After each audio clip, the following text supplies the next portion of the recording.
ANB news देख रहे हैं आप और मैं हूं आपके साथ मुस्कान। स्वागत है आप सभी का एएनबी न्यूज के special bulletin ANB news express में।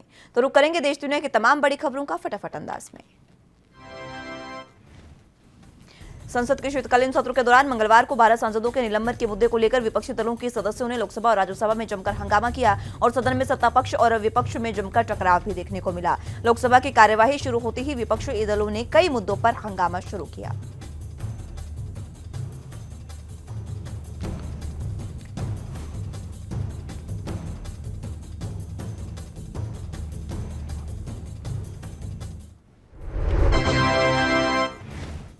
कांग्रेस, टीएमसी, आम आदमी पार्टी समेत अन्य विपक्षी दलों ने संसद परिसर में गांधी मूर्ति के समक्ष धरना प्रदर्शन किया। हालांकि लोकसभा अध्यक्ष ओम बिरला के प्रयास से आखिरकार सदन में गतिरोध टूट गया है। अब बताया जा रहा है कि अब विपक्ष के सहयोग से सदन निर्बाध चलेगा। वहीं निलंबित 12 सांसद 23 दिसंबर तक चलने वाले शीतकालीन सत्र में हिस्सा नहीं ले सकेंगे।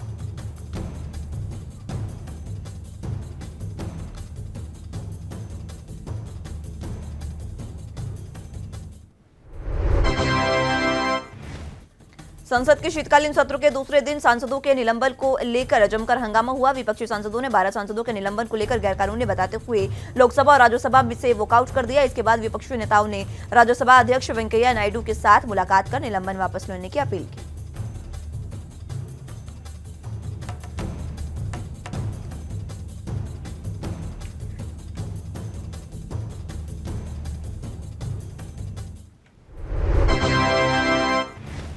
इस दौरान उपराष्ट्रपति वेंकैया नायडू ने साफ कर दिया कि बिना माफी के निलंबन वापस नहीं होगा। दरअसल 11 अगस्त को राज्यसभा में हंगामा हुआ था और इसे लेकर शीतकालीन सत्र में 12 सांसदों को पूरे सत्र के लिए निलंबित कर दिया गया था। यानी ये सांसद सदन की कार्यवाही में शामिल नहीं हो पाएंगे।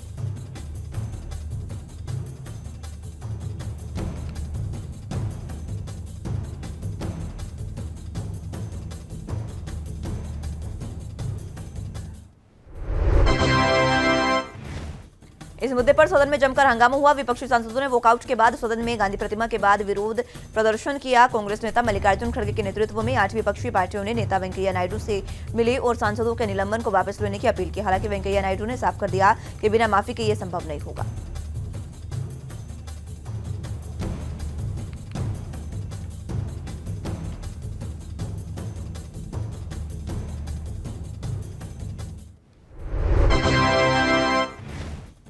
इसको लेकर कांग्रेस नेता राहुल गांधी ने भी साफ कर दिया कि कांग्रेस के निलंबन सांसद माफी नहीं मांगेंगे। राहुल ने ट्वीट कर कहा कि इस बात की माफी संसद में जनता की बात उठाने की बिल्कुल नहीं।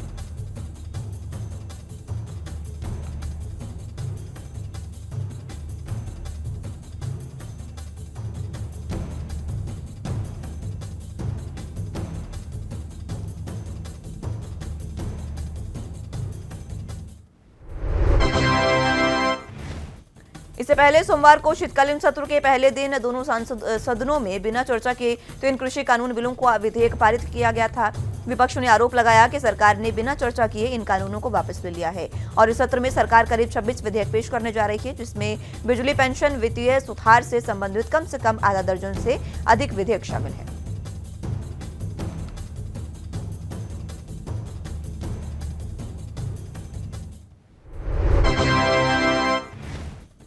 देश में कोरोना के मामले भले ही कम हो गए हों, लेकिन अब एक नए वेरिएंट ने सरकार की चिंता बढ़ा दी है और कई देशों में कोविड-19 के नए वेरिएंट ओमिक्रॉन के मामले सामने आ रहे हैं। और ऐसे में इसी के बीच अब भारत में भी खौफ का माहौल है और इसी बीच संसद का शीतकालीन सत्र जारी है। ऐसे में 1 दिसंबर यानी बुधवार को लोकसभा में कोरोना के एक वेरिएंट पर चर्चा होगी।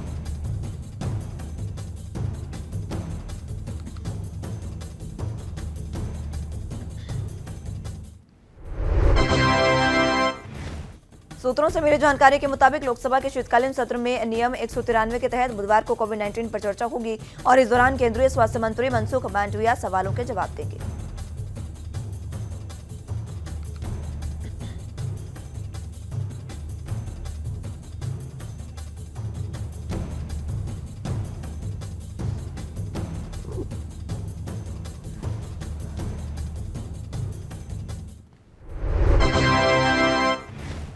वित्त मंत्री निर्मला सीतारमण ने यह साफ किया है कि क्रिप्टो करेंसी में निवेश के बारे में एक्सचेंजों के विज्ञापनों को पर रोक लगाने का अभी कोई भी फैसला नहीं हुआ है। वित्त मंत्री ने कहा कि क्रिप्टो करेंसी को लेकर लोकसभा में एक नया बिल पेश किया जाएगा।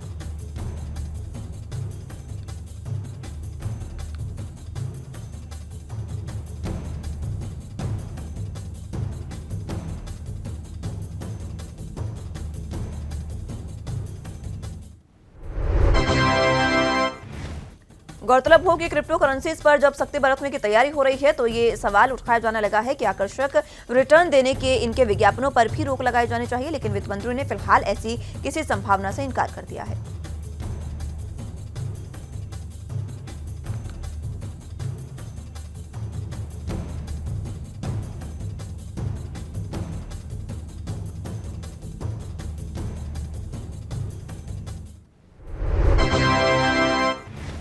भारतीय अर्थव्यवस्था में तेज रिकवरी के संकेत अब आंकड़ों में दिखने लगे हैं। वित्त वर्ष 2021-22 की दूसरी तिमाही में शानदार 8.4% जीडीपी ग्रोथ के आंकड़े सामने आए हैं। पिछले साल दूसरी तिमाही में जीडीपी की 7.5% की गिरावट आई थी और इससे पहले पहली तिमाही में जीडीपी की ग्रोथ रेट रिकॉर्ड 20.1 रही थी।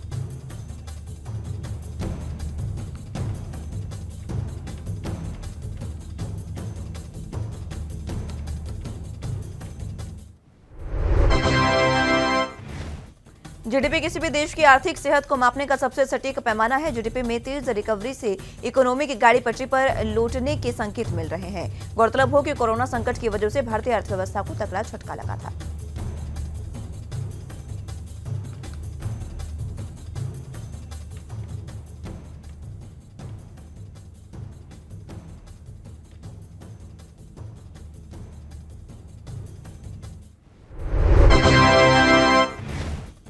उत्तर प्रदेश शिक्षक पात्रता परीक्षा पेपर लीक प्रकरण की गाज सचिव परीक्षा नियामंकन प्राधिकारी संजय कुमार उपाध्याय पर गिरी है। शासन ने उन्हें निलंबित कर दिया है और निलंबन अवधि में वो बेसिक शिक्षा निदेशक कार्यालय लखनऊ में संबद्ध रहेंगे। 28 नवंबर को पेपर लीक होते ही सीएम योगी ने इस मामले में कड़ी कार्रवाई के निर्देश दिए थे और यूपी सरकार इस महीने के अंदर ही यूपी टीईटी परीक्षा भी आयोजित करवाएगी।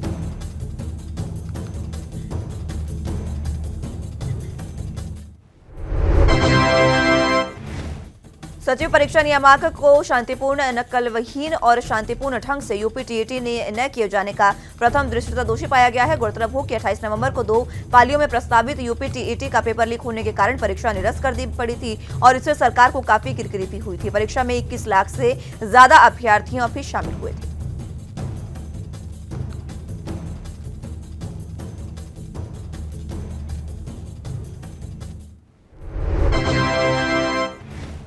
चौवन 5000 वर्ग मीटर में फैले काशी विश्वनाथ धाम के लोकार्पण महोत्सव को भव्य रूप से स्वरूप दिया जाएगा। काशीपुराधिपति के धाम का वैभव पूरी दुनिया देखेगी। धाम के लोकार्पण उत्सव का साक्षी बनने के लिए देश भर से श्रद्धालु काशी आगमन होगा। प्रधानमंत्री नरेंद्र मोदी 13 दिसंबर को काशी विश्वनाथ कॉरिडोर का लोकार्पण करेंगे और इस दौरान काशी में फिर से देव दीपावली जैसा उत्सव मनाया जाएगा।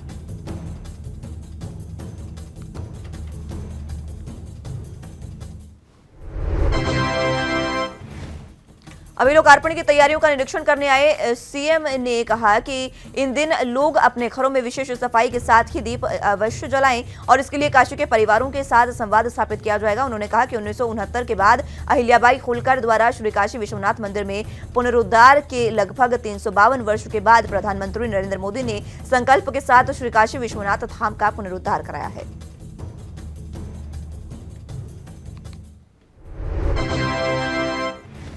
केंद्र सरकार की ओर से तीनों कृषि कानून वापस ले जाने के बाद भी किसानों का आंदोलन जारी है। 1 साल से भी अधिक समय से आंदोलन कर रहे किसान अब न्यूनतम समर्थन मूल्य की मांग पर अड़ गए हैं। कृषि कानून वापस लेने के बाद सरकार अब किसानों की इस मांग को लेकर भी नरम पड़ती नजर आ रही है। सरकार ने एमएसपी से संबंधित मामले पर बातचीत करने के लिए 5 प्रतिनिधियों के नाम मांगे हैं।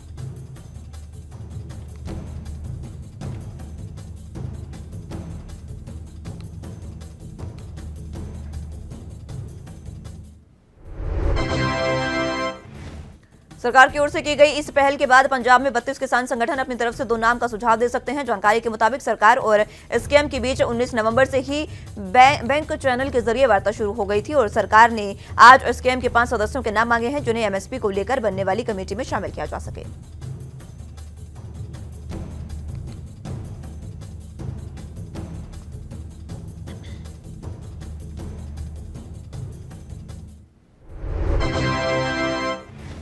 मध्य प्रदेश के कृषि मंत्री कमल पटेल ने मुख्यमंत्री शिवराज सिंह चौहान को क्रांतिकारी टंटैया भील का पुनर्जन्म बताया है। एक कार्यक्रम में उन्होंने कहा कि टंटैया मामा का पुनर्जन्म शिवराज सिंह के रूप में हुआ है। दोनों की कार्यशैली एक जैसी है।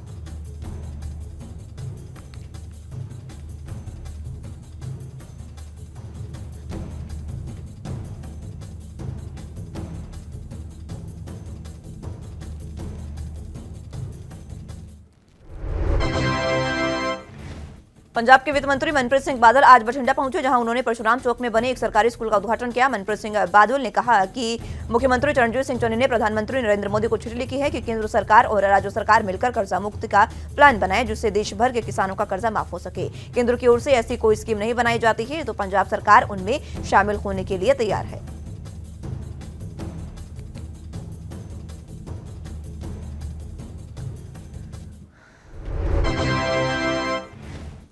पंजाब के राजस्व मंत्री अरुणा चौधरी ने एमएसपी की मांग पर कर रहे किसानों की मांग का समर्थन करते हुए कहा कि एमएसपी तय की जाए। इस मुद्दे को संसद में उठाया जाना चाहिए और इस मुद्दे पर संसद के दोनों सदनों में विस्तार से चर्चा होनी चाहिए।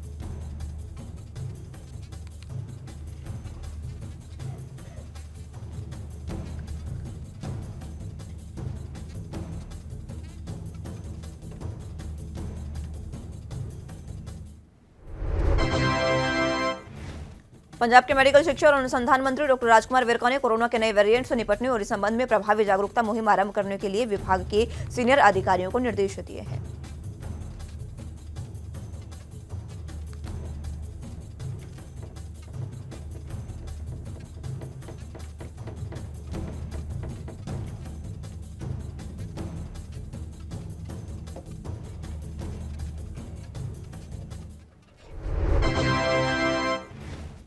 पंजाब भवन में मेडिकल शिक्षा और अनुसंधान विभाग के सीनियर अधिकारियों और विभिन्न मेडिकल कॉलेजों के प्रिंसिपलों के साथ एक उच्च स्तरीय मीटिंग के दौरान डॉक्टर विरका ओमिक्रॉन नाम के इस नए वेरिएंट से निपटने के लिए सभी मेडिकल कॉलेजों और अस्पतालों में पुख्ता प्रबंध करने के निर्देश दिए हैं।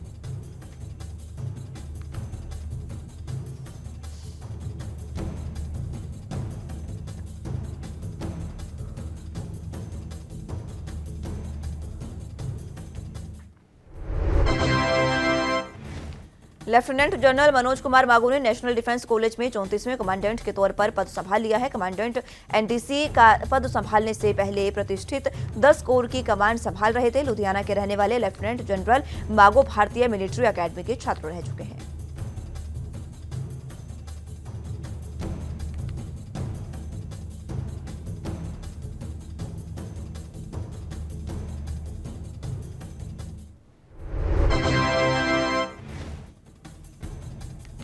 उत्तराखंड चारधाम देवस्थान बोर्ड को लेकर तीर्थ पुरोहितों की लंबे समय से मांग चली आ रही थी। मुख्यमंत्री पुष्कर सिंह धामी ने देवस्थान बोर्ड को भंग करने की घोषणा कर दी है। देवस्थान बोर्ड पर गठित उच्च स्तरीय समिति और मंत्रिमंडलीय उप समिति की रिपोर्ट के बाद सरकार ने निर्णय लिया है। आखिरकार उत्तराखंड चारधाम देवस्थानम प्रबंधन बोर्ड को सरकार ने भंग कर दिया है और सरकार संबंधित अधिनियम को वापस लेने जा रही है। मुख्यमंत्री पुष्कर सिंह धामी के फैसले का यहां पर सरकार के इस फैसले का उत्तराखंड के पूर्व मुख्यमंत्री तीरथ सिंह रावत ने स्वागत किया है। अंतर्राष्ट्रीय गीता जयंती समारोह के लिए तैयारी अंतिम चरण में है। मुख्यमंत्री मनोहर लाल 1 दिसंबर को धर्मनगरी में पत्रकार वार्ता कर समस्त कार्यक्रम की रूपरेखा रखेंगे। अंतर्राष्ट्रीय गीता जयंती समारोह के उपलक्ष्य में कुरुक्षेत्र खासकर ब्रह्म सरोवर को दुल्हन की तरह सजाया जा रहा है। सफाई व्यवस्था के लेकर भी पुलिस व्यवस्था तक चाक चौबंद कर दी गई है।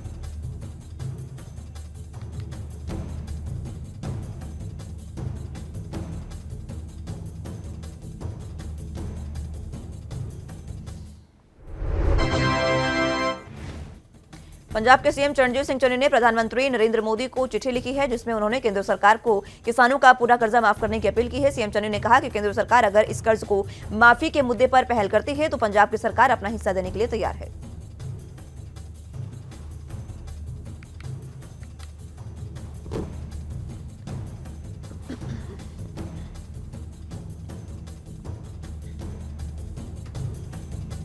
बुलेटिन में यहां वक्त एक छोटे से ब्रेक का है, फौरन हाजिर होंगे।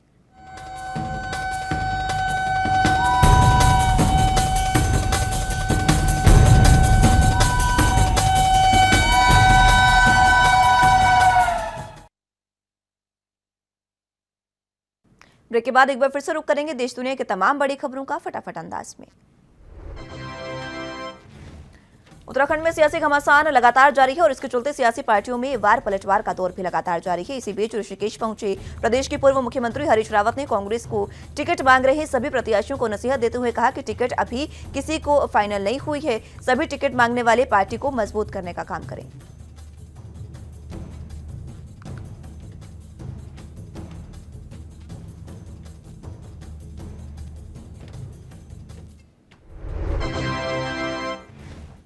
छत्तीसगढ़ के स्वास्थ्य मंत्री टीएस सिंहदेव ने केंद्र सरकार पर टीकाकरण के आंकड़ों को लेकर गंभीर आरोप लगाए हैं। उन्होंने कहा कि केंद्र सरकार ने छत्तीसगढ़ में टीकाकरण को लेकर गलत आंकड़े दिखाए हैं। कहा है कि केंद्र सरकार ने छत्तीसगढ़ में वैक्सीनेशन का आंकड़ा कम दिखाया है।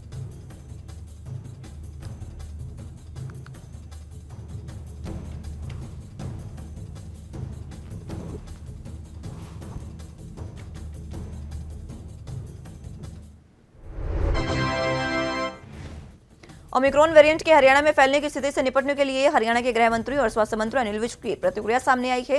उन्होंने कहा कि हरियाणा सरकार पूरी तरह से तैयार है। जरूरत पड़ी तो हरियाणा में विदेशी यात्रियों के आने पर नए नियम लागू किए जाएंगे।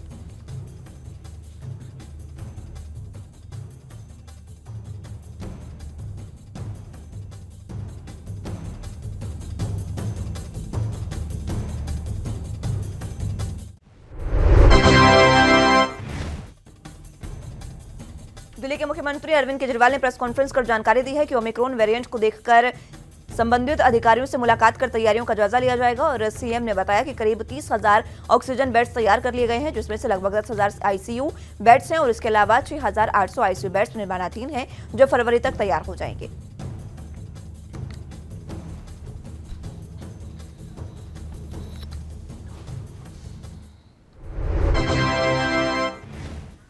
उत्तराखंड में कोरोना का कहर बढ़ना शुरू हो गया है, लेकिन ऋषिकेश में लोग कोरोना की गाइडलाइन का पालन करते दिखाई नहीं दे रहे हैं, जिसने सरकार के लिए चिंता खड़ी कर दी है। लोग बिना मास्क और सोशल डिस्टेंसिंग के बाजारों में घूमते नजर आ रहे हैं और यही लापरवाही अगर बढ़ती रही तो कहीं ना कहीं ये भविष्य में बड़ा खतरा बन सकती है।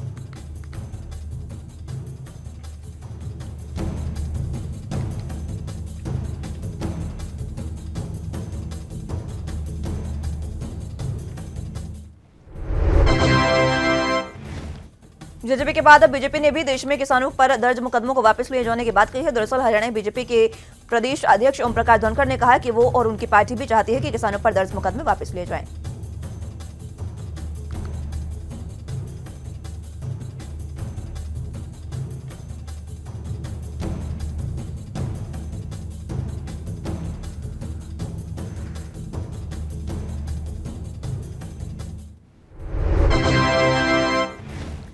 देश में पेट्रोल डीजल के दाम लगातार स्थिर चलते आ रहे हैं। मंगलवार यानी 30 नवंबर को यह लगातार 26वां दिन है जब ऑयल मार्केटिंग कंपनियों ने तेल के दामों में कोई बदलाव नहीं किया है। हालांकि सोमवार को क्रूड ऑयल यानी कच्चे तेल में जबरदस्त बढ़ोतरी हुई।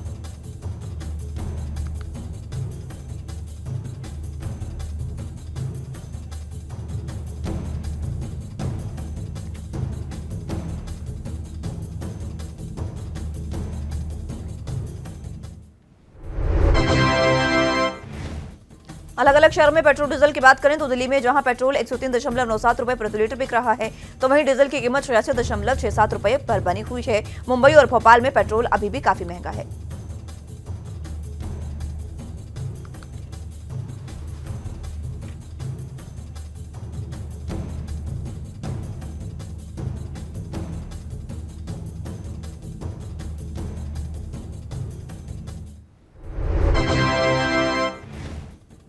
सोने और चांदी के दामों में पिछले दिन की तुलना में काफी मामूली गिरावट दर्ज की गई है, जबकि 1 किलो चांदी की कीमत काफी कम हुई है। मंगलवार को 999 प्योरिटी वाले 10 ग्राम सोना 48,114 रुपए में बिक रहा है। वहीं 999 प्योरिटी वाले 1 किलो चांदी की कीमत 62,008 रुपए हो गई है।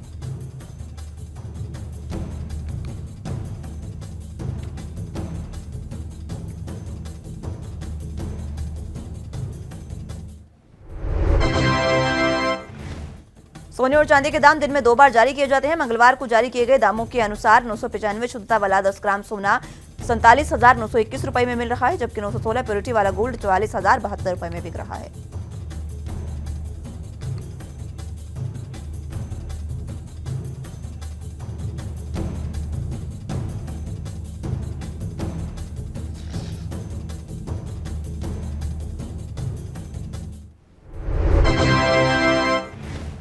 शेयर बाजार का रुख मंगलवार को मिला जुला रहा। शुरुआती कारोबार में बढ़त हासिल करने के बाद शेयर बाजार नीचे आने लगा। बीएसई सेंसेक्स 58,000 अंक के आंकड़े को छूने के बाद करीब 200 अंक टूटकर बंद हुआ। वहीं एनसीई निफ्टी भी 17,000 अंक से नीचे बंद हुई।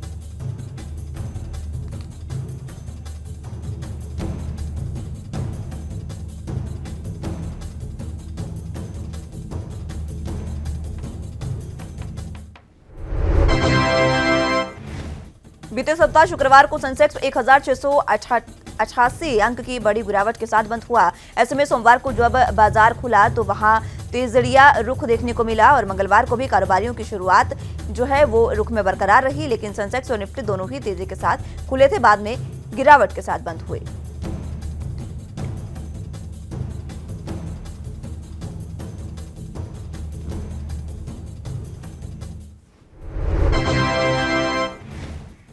गुम है किसी के प्यार में टीवी सीरियल में विराट और पत्रलेखा का किरदार निभाने वाले दोनों एक्टर यानी नील भट्ट और ऐश्वर्या शर्मा ने एक दूसरे को पति पत्नी के रूप में स्वीकार करते हुए 7 फेरे लिए। नील और ऐश्वर्या की शादी मध्य प्रदेश के उज्जैन में धूमधाम से हुई।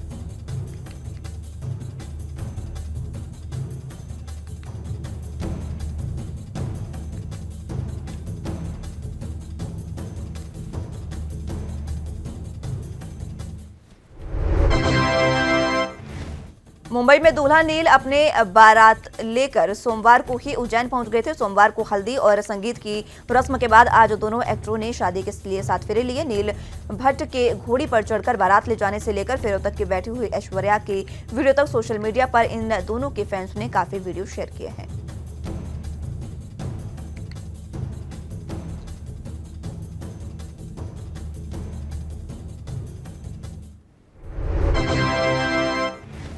अक्षय कुमार, कैटरीना कैफ और रोहित शेट्टी की फिल्म सूर्यवंशी लगातार बॉक्स ऑफिस पर अपनी धमक बनाए हुए है। हर दिन के साथ इस फिल्म का बिजनेस एक बार फिर से कदम बढ़ा रहा है। महामारी के बाद रिलीज हुई फिल्मों में दर्शकों का सबसे ज्यादा प्यार पाने वाली ये पहली फिल्म बन चुकी है।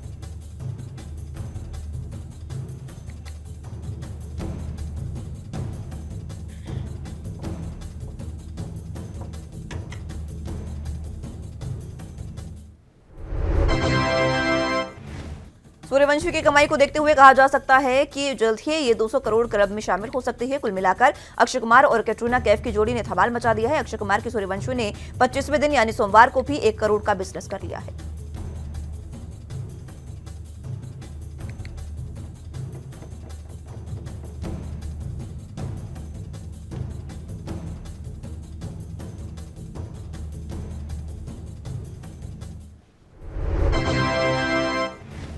कोरोना के नए वेरिएंट ओमिक्रॉन के कारण दुनिया भर में फिर से डर का माहौल है। विश्व स्वास्थ्य संगठन ने इसे वेरिएंट को वेरिएंट ऑफ कंसर्न घोषित कर दिया है। विकी कौशल और कैटरीना कैफ में भी ओमिक्रॉन का साया मंडरा रहा है। ऐसे में कपल ने गेस्ट के लिए कोविड और प्राइवेसी को लेकर सख्त नियम बनाए हैं।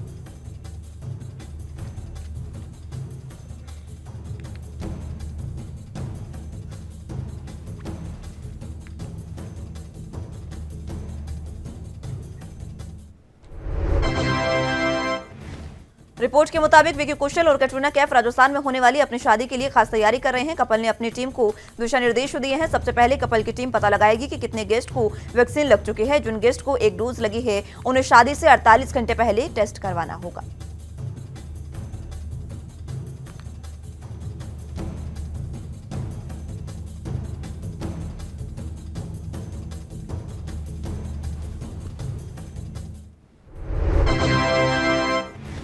सुपरस्टार रणवीर सिंह और दीपिका पादुकोण की आने वाली फिल्म 83 का ट्रेलर रिलीज कर दिया गया है। ट्रेलर देखने के बाद ही हर किसी के रोंगटे खड़े हो रहे हैं। ऐसे में फिल्म देखने की बेसब्री से ट्रेलर्स की जो बेसब्री है वो बढ़ गई है।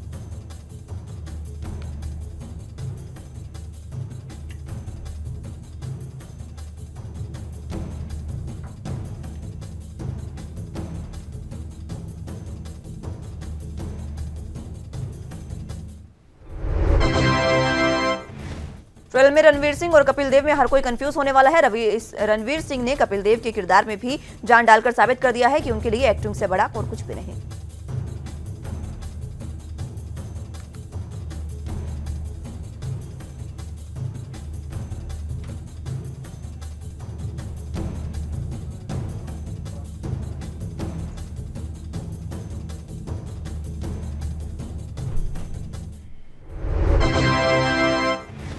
ट्रेलर की बात करें तो इसकी शुरुआत होती है इंडियन टीम के खेल से। भारतीय टीम के प्लेयर्स एक-एक करके आउट होते हैं और पूरी टीम को कपिल देव से उम्मीद होती है। जब भारतीय टीम वर्ल्ड कप 1983 खेलने के लिए जाती है तो रणवीर कपिल बनकर कॉन्फ्रेंस में कहते हैं कि वो यहाँ जीतने आए हैं और फिल्म में पंकज त्रिपाठी उस समय की भारतीय टीम के मैनेजर PR मान सिंह का किरदार निभा रहे हैं।